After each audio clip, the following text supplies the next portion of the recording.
Hello, everybody. Welcome back. Hello. This is officially our third episode of our podcast, but this is actually part 2 of a 3-part series of the road trip that changed everything. It's intense. Yeah, we're just trying to make light of a really difficult story that we're about to tell. So I'm Evan, this is Jasmine, and if you haven't listened to the first part of this series, we welcome you to do that first. And if you have, buckle up, because here we go. Grab some tissues, if you may.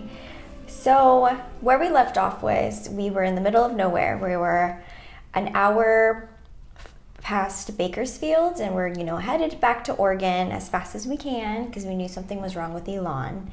And, Evan had mentioned that in the last episode that Elan started having a seizure in the back of the car, and I was driving because it was my turn to drive, and it was extremely foggy outside, and it was dark.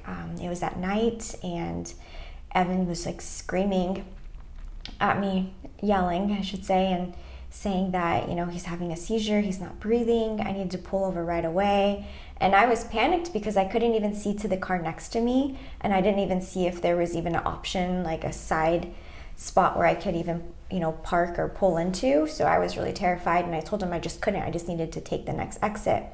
And so, Elan was I remember him just being quiet, and Evan was really panicked, which it takes a lot for Evan to be panicked. So I knew it was like really serious. And so Evan said that he had seen a police vehicle, a few car, or not like, it was like to the side of us, right? It wasn't even like A couple cars up. And so I got behind him, and Evan's like, start honking your horn and flashing your lights, do whatever you need to get his attention. And I was like, okay, let's do it. And so I started going wild on the horn and trying to get his attention, and then I finally got in front of him and put my emergency lights on, and he pulled us over.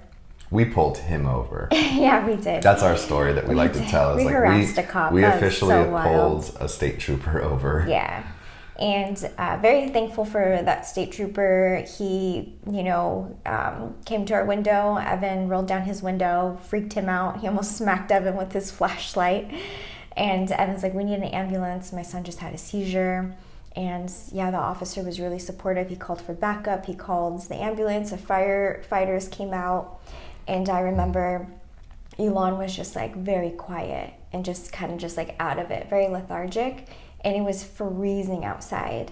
It was probably like 20 degrees. It was freezing. And so Evan was out there with him, and Elan was really naked. And the officers were just talking to Evan and Elan. And I remember being in the car by myself in the driver's seat, and I remember holding on to the steering wheel, and I knew like what was going to come was going to be really hard. Like I was just trying to like prepare my mind, and I cried a little bit because I knew as soon as we stepped into that ambulance, as soon as my feet hit the floor of the hospital, that I needed to be on, I needed to be alert, I needed to be everything for Elan. And keeping in mind at this point we were already almost at 24 hours no sleep, because the night before Elan was crying all night. So we were just running on fumes. And we had been in the ER in San Diego earlier that day. Yeah, so we were exhausted. So like from a 24 to 36 hour period, we had already been through the ringer, and we were about to like continue to go through it. Yeah. And so next what had taken place, the ambulance showed up. Only one parent could go because obviously we had the car. So I went with Elan in the ambulance, and we headed an hour south back to Bakersfield, and Evan had followed in the car. And what was that like for you?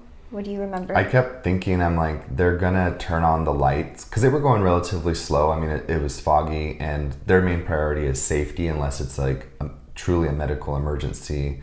And he had, come back to and was stable, which he wasn't doing great, but he was stable. And so they're driving really slow. But in my head, I just kept thinking, maybe the worst, and that they were going to turn on the lights and start speeding. And I was just going to be following them in a panic. And because that meant that something truly was wrong with Elan, and that he might not be doing well. And luckily that didn't happen, and we got to Bakersfield, and what was your reaction to that? Oh my gosh. So that hospital, I was just in shock. It felt like something out of a movie or out of the news. They first of all, they brought us to the adult section because they didn't have a room in the children's area yet. And so we were waiting there, and the adult section, like all of the rooms were filled. People were, in gurneys outside of the room, back to back to back. And this is in December, so COVID was at its highest peak, and apparently a lot of people are sick within that area. So I remember Evan had shown up, and we were just kind of waiting there in the lobby. Yeah, we just waited there, kind of like in the back lobby, like where the adult rooms were. Mm-hmm. And like a hallway. they had told us that only one parent could go in the room with them. Mm-hmm. And, we're in the middle of nowhere, and they had me go out to the lobby and talk to the security guard. And I remember I talked to them, and I was like, my son just got admitted, or he's going to get admitted, and, I don't know where we're at. My husband parked somewhere. I don't know where the car is. And because they essentially told me that I couldn't even wait in the lobby. Like, I needed to just leave the premises because there's so many sick people in the lobby. And so I was pretty shooken up. And so the security guard went to go talk to Evan, and Evan kind of like, nope, we need to both be here for our son. Like, he has, he's disabled, or he has a disability. He needs a lot's going on. We both need to be here. So they let both of us be in the room, which is great. And I have to say, that hospital, the staff was amazing. Like, I think we had like one of the best experiences. We had one of the best doctors. I think her name was Dr. Reynolds, so shout out to Dr. Reynolds.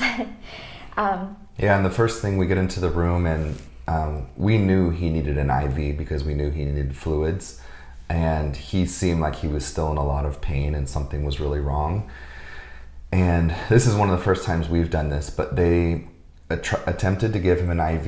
It didn't work, and so that means they have to poke him again. They have to try again. And I looked at Jasmine and I said, we got to leave the room. I can't do this, because he's screaming, and like, we were just traumatized, and we had to leave his care in the hands of professionals without us using our emotions to affect them. And so he was still screaming, and there was nothing we could do to soothe him. So we left the room, and we're just like, just let them get the IV in, and then we'll be there for him. And, it was just a case where we just had to do that, and it ended up working out. But the next step after the IV was checking his temperature. They did a rectal check, and they came back with... I just remember the nurse, he had taken the temperature, and I remember he looked and his eyes were wide open, and he's just like, he's 104. And all of them like panicked. I feel like I was like, oh my gosh, okay, he's really sick. And then they did his labs to see what was going on with him. And then they ended up giving him some morphine because he was in so much pain that he was just screaming. And so that kind of calmed him down, but the morphine kind of had a really bad like side effect with like, he was like shaking. And, I remember holding him, and he was just like shaking so bad. And I feel like he kept throwing himself back, and I was just so exhausted, and I feel like every muscle in my body and my arms felt like they were gonna break. And so Evan and I just like took turns, and this is probably like 1 or 2 in the morning at this point. 1 or 2 in the morning, yeah. And so we're just trying to make it through the night, because basically they told us that we need more intensive care for him. I want to talk about that. But I know, but that leads into that. Like, okay. We knew we were going to be there for the night, but we knew we were probably leaving tomorrow. Yeah. So next, what had happened is the doctor, had acknowledged that we are running on fumes. She ordered a cot to come into the room so that we could take turns sleeping, or get some rest, because it's going to be a long ride from there on out. We were so exhausted that we were kind of taking turns just holding Elan, but the chair wasn't very comfortable. I literally just laid on the ground. I was just like, I don't even care. I'm just going to lay on the ground because I just need my body to just like collapse. And I think they saw that. Yeah, and we kept tagging each other out. So we'd be with Elan for 2 hours and then take 2 hours to sleep. And we kept doing that until we had to leave. And so the labs had came back. And I remember this doctor had beautiful bedside manner. And she had put her hand like on my shoulder and had said like, the labs are all abnormal. And her voice was just like so like low and like very sympathetic. And she said that she has spoken to Randall's, which is Elan's home hospital, and she said that they had, they're wanting to fly him back home via helicopter to give him the care that he needs. But however, that's going to take a lot more time because there's a lot more paperwork and stuff. So, and she said that what she advised that we do is that we get transferred to Children's Hospital in LA, and because it would be a faster process. And she said that because he doesn't have much time, like he needs to be seen by specialists. And she was just very honest and very sympathetic and warm. And I told her, I was like, I trust you. I was like, I want to go home. I want to get him home. But if that's the best option that you think that we should take, then absolutely, let's get transferred to the Children's Hospital in LA. Yeah. And kind of fast forwarding, it was a long night, a long next day. Elan was relatively stable, but, not doing great. And we eventually got the transfer ambulance to come, and it was around 4 p.m. And so we ended up getting to CHLA, I think around like 6:37. Yeah, because I drive, Jasmine's in the ambulance again. I do kind of like the admission stuff in the lobby. She's already up in the room, and I finally am able to get up there. And that's when I kind of talked about this before, like it's go time. Like we need to figure out what's going on so that we can give him antibiotics, treatment, medicine, whatever he needs. But to do that, they have to test. They have to figure out what is truly going on with him.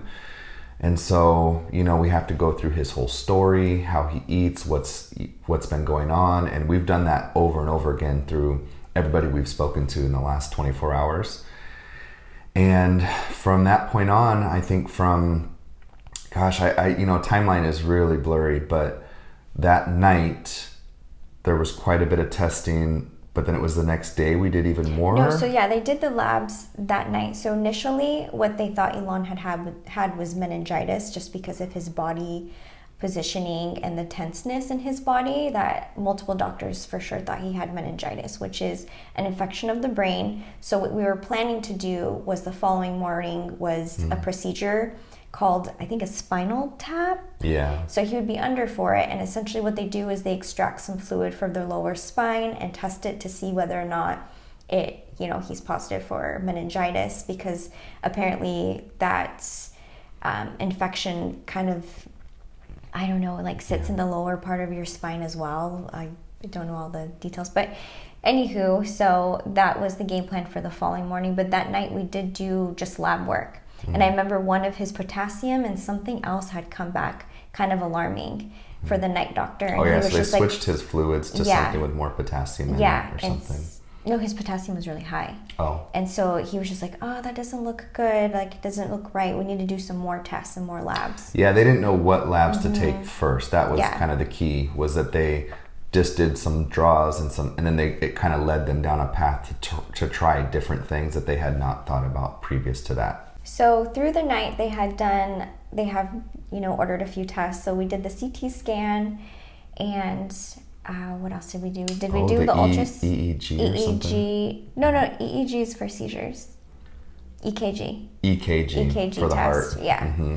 And so they wanted to double check his GJ to make sure that was functioning, and then they wanted to check his heart to make sure that was okay, and nothing was abnormal with that. And then, they just ordered a lot more tests, a lot more blood draws, which is very exhausting as parents, because you really have to, there's just something that like dies within you when you have to like help inflict pain on your child, even though it's like medically necessary. So I will get into that more, but the morning comes and we went down for a CT scan, and our sweet nurse, Jerry, oh my gosh, she's the best. We had great nurses and doctors, but anyways, so Jerry had gotten a call right after the CT scan was completed, and she's like, we need to go up to the room right now. They got his blood tests and they're really high. The doctors are going to talk to you, and she's trying to prep us for what was going to happen in the room. She's like, there's going to be a lot of people there. So just be mentally prepared. We're like, what do you mean a lot of Yeah, people? she says the ICU unit, the rapid response unit, she said there's going to be about 20 to 30 doctors and nurses in the room. And I was trying to, I mean, we did get a little bit of sleep that night once we got there. I mean, barely. But it's just a lot to process when you're in it. So it's a state of shock. It really is. You're just going through the motions, and yeah. So we get up to the room. Yeah, we get up to the room, and at this point, Elan was on the bed, and he was just so Exhausted. out of it. He was exhausted, barely responsive. Like, they were touching him, pricking him, getting more blood out of his foot. He didn't even care. And there was like 5 people on him, just like touching him and testing him. And the head doctor at the ICU was going to determine whether or not they needed to admit him into the ICU. Yeah, and that was the reason for this. That they got these labs back, and basically his liver enzyme numbers were climbing very rapidly, and to a point where it could be life-threatening, and that's why they needed to determine if he needed to be admitted to the ICU and get more constant attention and care, and they have some different tools and things down there. So that was the point of all of that. I don't remember all of the details and numbers, but basically it's between like... I remember. So the normal range for your liver enzyme numbers should be from 0 to 60, and anything in the 100 is like really high for the doctors. Elan's at that point was at 13,000. And after, this had happened, a lot of the nurses and doctors said that they had never seen those numbers be that high before. So his liver, they talked to us about like if it keeps getting worse, like his liver is getting compromised, and he might need a liver transplant. So the liver team was in the room evaluating him, the neurologist, the GI team. It was wild. And I guess the House representative at the hospital like knew who Elan was and was like invested in his case as well. And yeah, because your liver, it helps clot your blood, and it produces your bile and digestive part of your body and lots of other things. So it was affecting multiple things. And so we're at this point where the 20 to 30 plus people had entered the room and now had exited, and they were discussing in the hallway what they wanted to do as professionals for our son and give us their take on what was the next steps.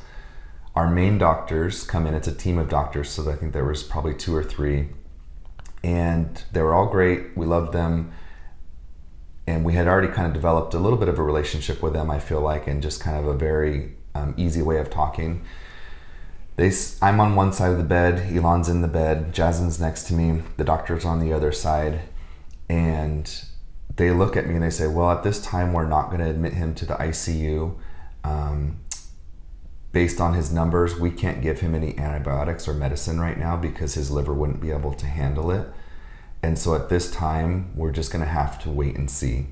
So they had him hooked up to fluids, but their basic response was, we have to let Elan tell us what the next steps are.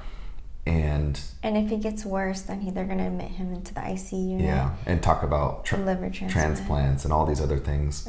And so, yeah, I mean, we just froze. I mean, and it was just the most surreal moment of our lives where they're basically telling you there's nothing we can do, really, but Elan has to fight this on his own. And the doctor started to tear up a little bit when he told us that. And that's when I officially knew that this was potentially the last night we were going to have with Elan. Yeah. And so we're going to leave it there because we're going to have to recover from just saying all of that right now. And we'll see you guys next time. No. Bye.